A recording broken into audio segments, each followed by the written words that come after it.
C'est le printemps, la nature s'éveille et nous revoilà aujourd'hui dans notre jardin de rêve. Qu'allons-nous faire? En premier lieu, nous allons planter 1 ou 5 mètres de haies de charme. Pas une haie de hêtre, mais une haie de charme. Et en deuxième lieu, 2 arbres fruitiers, 2 petits pommiers qui seront parfaits dans ce jardin. Au travail!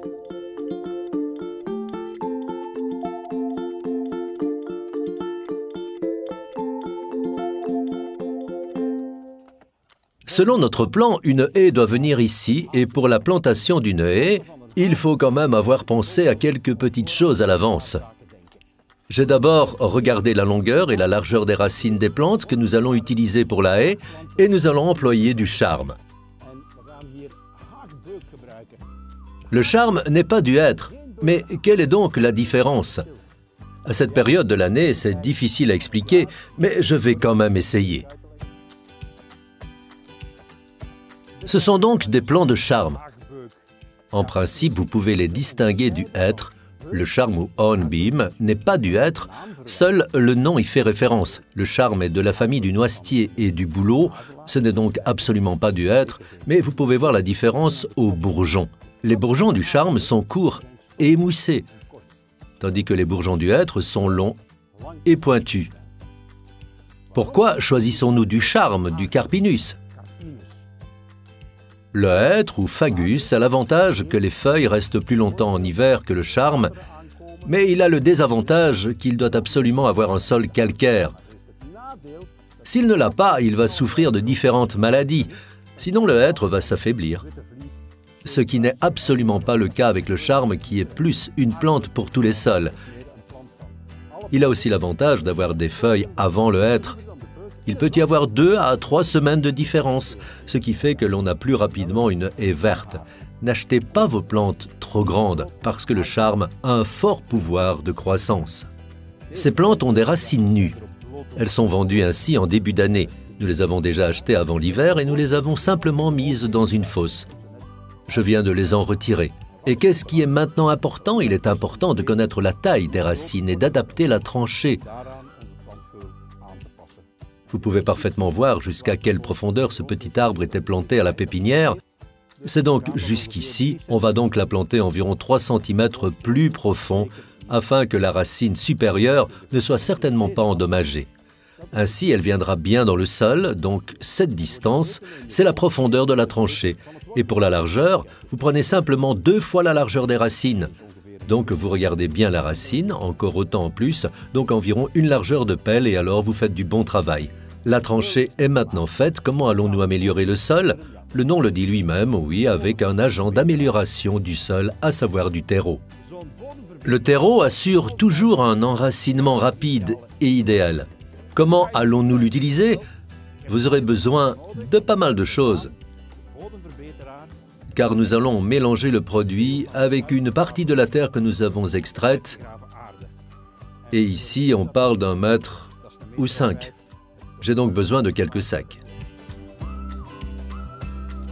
Ce terreau contient toutes sortes de produits nécessaires pour un rapide enracinement.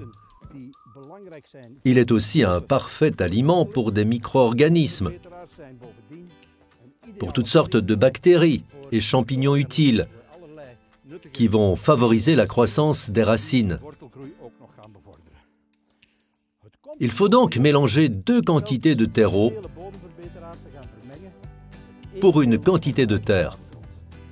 Pas besoin de peser, il faut le faire selon son ressenti. Nous allons faire un mélange de terre extraite et de terreau.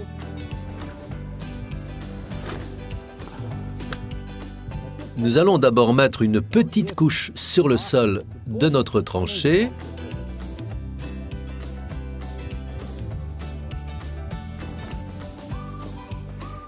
Qui a environ 30 à 40 cm de profondeur. Et c'est là que nous mettons un peu de cette terre améliorée. Ainsi, les racines inférieures pourront directement sentir qu'elles peuvent se développer et elles le feront avec beaucoup de reconnaissance. Regardez, cette petite couche ne doit pas être trop épaisse, 1 cm ou 2, et ainsi le sol de notre tranchée est tout à fait prêt.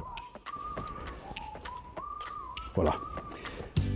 Nous savons maintenant à quelle profondeur nos plants doivent venir et nous connaissons aussi la largeur de la tranchée. La question suivante est évidemment combien en mettons par mètre courant. Oui, une telle haie de 2 à 3 ans d'âge, on peut certainement en mettre 4 par mètre courant. 3, je trouve que c'est un peu peu. Avec 4 par mètre courant, vous aurez plus rapidement une belle haie bien touffue, donc nous allons un peu mesurer.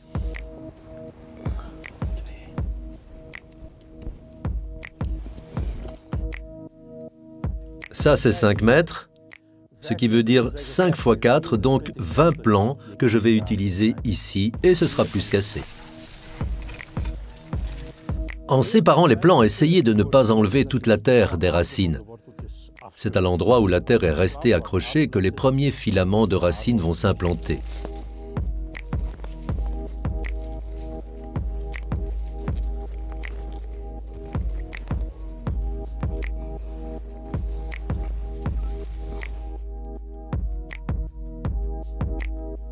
Nous allons un peu étaler les racines, sans exagérer, et nous compléterons ensuite avec le mélange, le terreau et la terre. Proportion 2 pour 1. Et nous allons un peu la tasser. Plus tard, nous ajouterons encore un peu de ce mélange au-dessus. Et maintenant, 25 cm plus loin viendra le plan suivant, pour une haie plus longue, ou si vous travaillez avec des plants plus grands, il serait peut-être nécessaire d'utiliser quelques poteaux et une corde pour cette haie. Ce ne sera certainement pas nécessaire. Ce sont de petites plantes, on peut parfaitement les diriger et vous pensez alors qu'il y a encore une petite place pour un plant. Mais nous n'allons pas le faire. Cela a peu de sens parce que le charme va aussi devoir pouvoir s'étendre en largeur et si vous les mettez trop près, ce n'est pas bien. Donc nous veillons à ce que les racines soient 3 cm plus basses que lorsque les plantes étaient en pépinière et ainsi vous ne ferez rien de mal.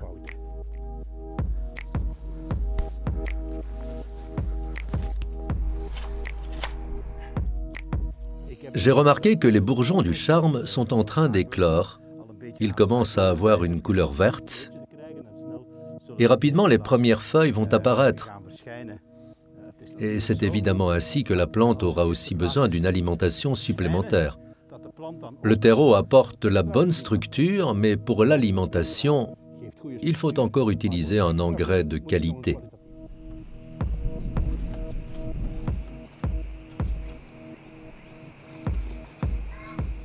N'oubliez pas, même par temps humide et avec un sol mouillé, de quand même donner de l'eau à votre nouvelle haie.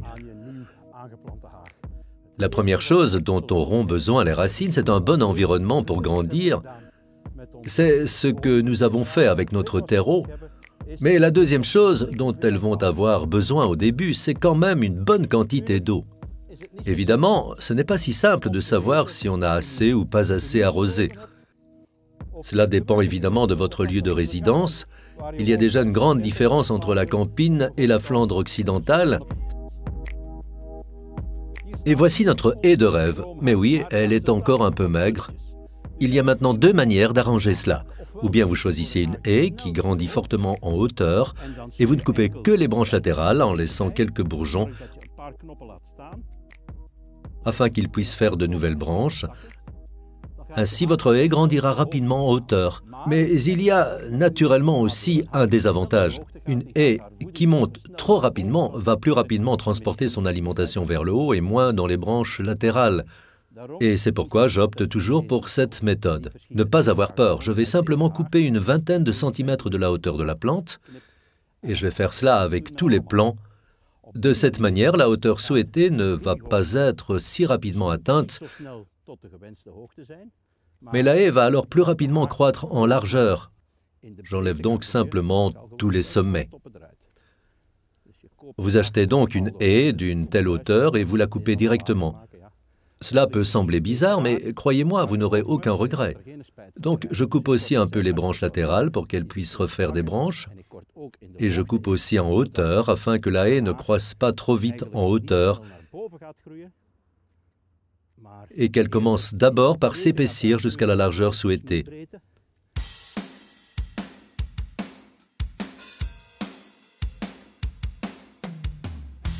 Une règle fixe, qui veut pailler doit d'abord pailler. Et pourquoi cela? Les bactéries qui se trouvent sous le paillage, quel que soit le paillage utilisé, écorce d'arbre, copeaux de bois, coquilles de cacao, les bactéries qui se trouvent en dessous consomment de l'azote. Et l'azote est justement un bon nutriment pour les plantes de haies pour bien maintenir leur croissance. Nous allons donc ajouter un peu d'azote pour éviter ce problème. Évidemment, un engrais de qualité contenant de l'azote, oui, c'est un engrais spécial pour les haies et pour des haies bien vertes, mais qui est aussi parfait tant pour le buxus que pour le charme ou le hêtre. Il ne faut pas exagérer, juste en mettre un peu. Beaucoup de gens oublient de mettre de l'engrais sur leurs haies tous les ans. Et c'est alors qu'apparaissent les maladies, que les haies sont affaiblies, qu'il y a de la vermine et des pucerons. Il vaut donc mieux mettre de l'engrais tous les ans, mais beaucoup de gens oublient cela. Pourquoi allez-vous recouvrir le sol? Cela peut se faire pour différentes raisons. Tout d'abord, un sol recouvert empêche les mauvaises herbes, mais il faut alors que l'épaisseur soit d'au moins 1 cm ou 2 ou 3. Sinon, cela ne sert à rien et les mauvaises herbes pousseront entre eux. Il ne faut pas que les graines de mauvaises herbes puissent germer, et c'est pour cela que la couche doit être suffisamment épaisse, mais il y a aussi différents calibres. Il y a un gros calibre, un calibre moins gros et un calibre fin. Il est fait d'écorce d'arbres. Maintenant, les écorces d'arbres ont tendance à acidifier le sol. Utilisez vos écorces d'arbres entre les plantes, n'oubliez pas d'ajouter du calcaire. Alors, il n'y a pas de problème. Ce que nous allons maintenant utiliser, c'est cette couverture de sol. C'est un paillis de différentes sortes de bois qui sont hachés et en partie broyés, ce qui permet aux bactéries de s'y implanter et de plus, ce paillis remplit aussi son rôle de désherbant.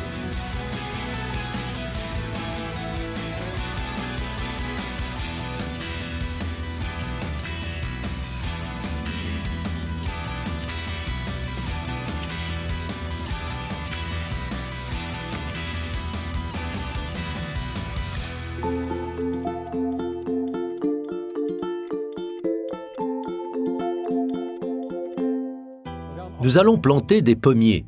Maintenant, ce qui est particulier, c'est que de nombreuses variétés de pommes ne sont pas auto-pollinisantes ou qu'elles ne sont pas très fertiles. Ce qui veut dire que si vous mettez un seul pommier, il aura beaucoup de mal à être pollinisé et donc de donner des fruits. Et c'est la raison pour laquelle nous travaillons avec 2 pommiers. Ces pommiers sont des bastiges. Cela veut dire qu'ils se ramifient à une hauteur d'1,5 mètre. C'est idéal pour un petit jardin. Après 3 ou 4 ans, vous pouvez déjà attendre vos premiers fruits, ce qui est quand même assez rapide. Nous allons les planter selon la méthode connue du mélange d'un bon terreau à la terre extraite du sol. C'est notre premier travail pour faire des choses dans l'ordre. La plupart des pommiers que vous achetez dans le commerce sont des exemplaires greffés, ce qui veut dire qu'une variété est greffée sur un porte-greffe sauvage. La variété, c'est celle-ci. Tout ce que vous voyez ici, ensuite, le porte-greffe dont font partie les racines, c'est ici à partir de cet épaississement. Donc si des pousses arrivent en dessous, vous devez toujours les couper car sinon elles prennent toute l'alimentation. Travailler avec du terreau, c'est quelque chose que vous ne devez pas oublier. La première chose que nous allons faire ici, c'est mélanger un peu de terreau avec la terre du fond du trou que nous avons creusé. Ainsi, les racines du dessous pourront bien prendre.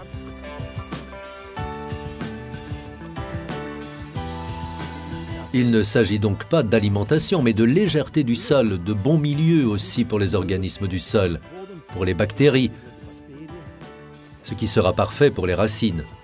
Voilà, ce sol est en ordre. Maintenant, on va mettre notre petit arbre dedans. Regardez, vous voyez ici que les racines se sont déjà bien développées à l'extérieur.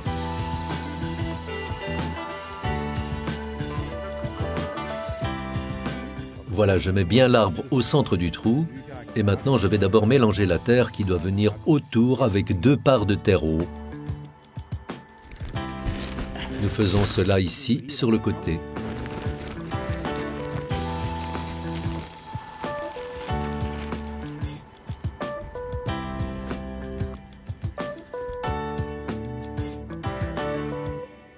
Regardez, ce sol lourd devient ainsi évidemment beaucoup plus léger. Vous constatez que l'argile gras se transforme petit à petit en un ensemble plus friable, ce qui fera que les racines seront directement dans un milieu idéal pour pouvoir se développer. Et avec un sol riche, ce n'est certainement pas un luxe inutile de préparer ainsi votre sol.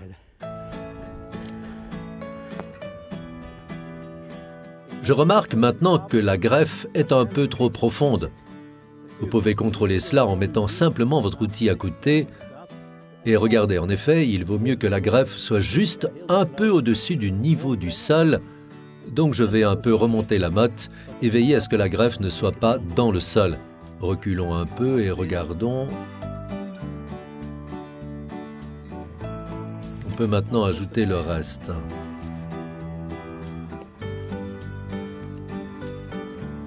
Une fois que l'arbre est planté, il est temps de mettre un peu d'engrais primaire.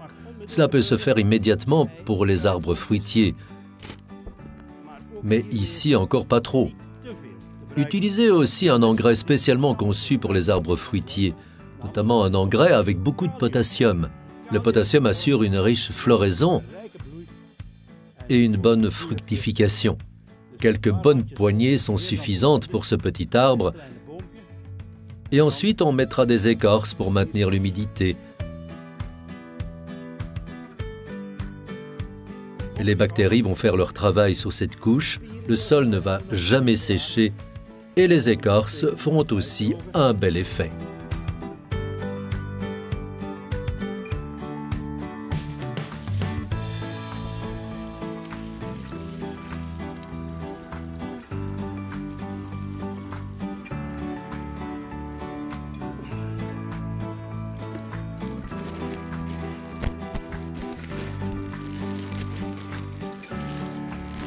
Pour beaucoup de plantations, il arrive que les jeunes arbres aient un démarrage de croissance difficile et souvent c'est dû au fait que le vent va faire bouger les branches du dessus, d'avant en arrière, certainement en été, et que de ce fait, les racines bougent et qu'elles ne peuvent donc pas facilement se fixer dans le sol. C'est pourquoi nous allons retirer ce petit tuteur en bambou qui était déjà accroché dans le magasin parce qu'il n'a plus d'utilité. C'était pour éviter que l'arbre ne se renverse dans le magasin et nous allons réaliser un appui avec 3 poteaux que je vais fixer dans le sol. Nous faisons cela à une distance suffisante des racines et nous les attacherons tantôt avec du fil.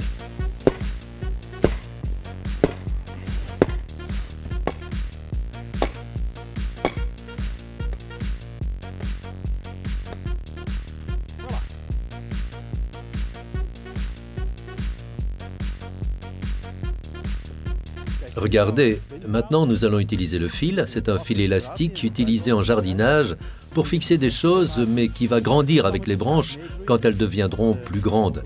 Cela existe aussi en vert et en noir. Nous allons fixer ce tronc aux 3 poteaux avec ce fil. L'avantage de ce fil, c'est qu'on peut l'étirer. Nous allons le tourner plusieurs fois autour et ensuite via l'intérieur ainsi. Regardez, ensuite nous tirons encore un peu pour obtenir un ensemble solide. Regardez, ensuite on le fixe ainsi.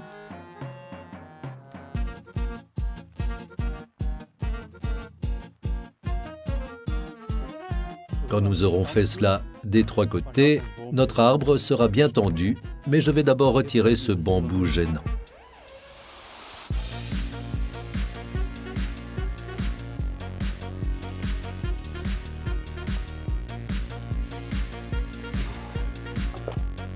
La même procédure ici, une fois autour de l'arbre, de préférence à la même hauteur, croisé autour du poteau. Regardez, et alors nous pouvons déjà tendre un peu le premier fil ici derrière, en tournant encore une fois autour, et ensuite nous pouvons lier. Cet arbre va encore un peu bouger, mais pas assez pour gêner l'enracinement. C'est comme cela que vous devez faire. Et voilà, notre travail est ainsi terminé. Et si vous travaillez avec du bon matériel de plantation et avec les bons terreaux, les bons engrais, alors le succès est garanti. Et regardez, notre jardin de rêve commence à prendre forme. Et je vous revois prochainement avec plaisir pour un nouveau bricolage dans le jardin. Au revoir.